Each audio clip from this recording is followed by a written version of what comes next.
Okay mga kaidol, no? Mga kaloyalis dyan mga kaidol. Magandang hapon sa inyo mga kaidol. Ito mga kaidol, pag-usapan natin yung INC mga kaidol, no? Kasi ang INC, ang sabi nila, peace rally ang INC. Kasi hindi nga sila mangingialam about sa mga politiko, hindi na sila mangingialam about sa mga away-away, sa mga sa gobyerno, no? Una pa lang mga ka-idol, yung INC, malaki po ang utang sa INC. Una po lang, dudang-duda na po kami sa INC kung bakit bigla silang nangingialam, bigla silang magrarally na tinatawag nilang peace rally kuno. Pero anong nangyari?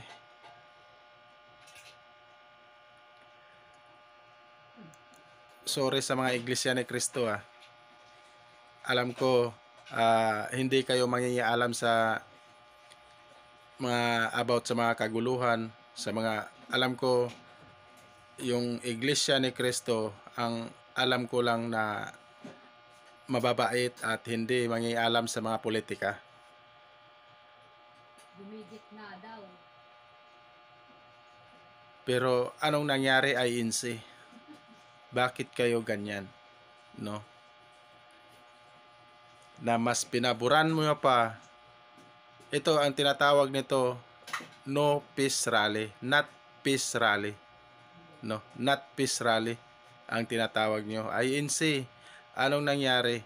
Bakit imbes na kayo ang magsagawa ng kabutihan, alam naman namin na may mga utang kayo, malaki utang nyo Totoo pala yun. Oo, totoo pala yun, yung utang nyo. Kaya siguro pumapabor kayo nagpanig kayo sa kabilang side. Kailangan nila ng No? malaking pera. INC, naniwala na sana kami sa inyo. Pero not peace rally pala yan ginagawa nyo. Parang may pinapaboran pa rin kayo. No? Sorry sa INC Iglesia ni Cristo. Magpakatotoo lang tayo.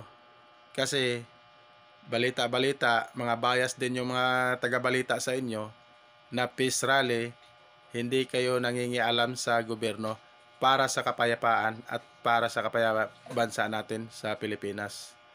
No? Anong nangyari? No? Sana yung kapayapaan nyo, INC. Lagi nyo yung sinasabi, kapayapaan para sa Pilipinas, para sa peace rally. Kaya nga tinatawag na peace rally sa mga INC. Sino pang maniniwala sa inyo, INC? Iglesia ni Cristo. Pasensya na kayo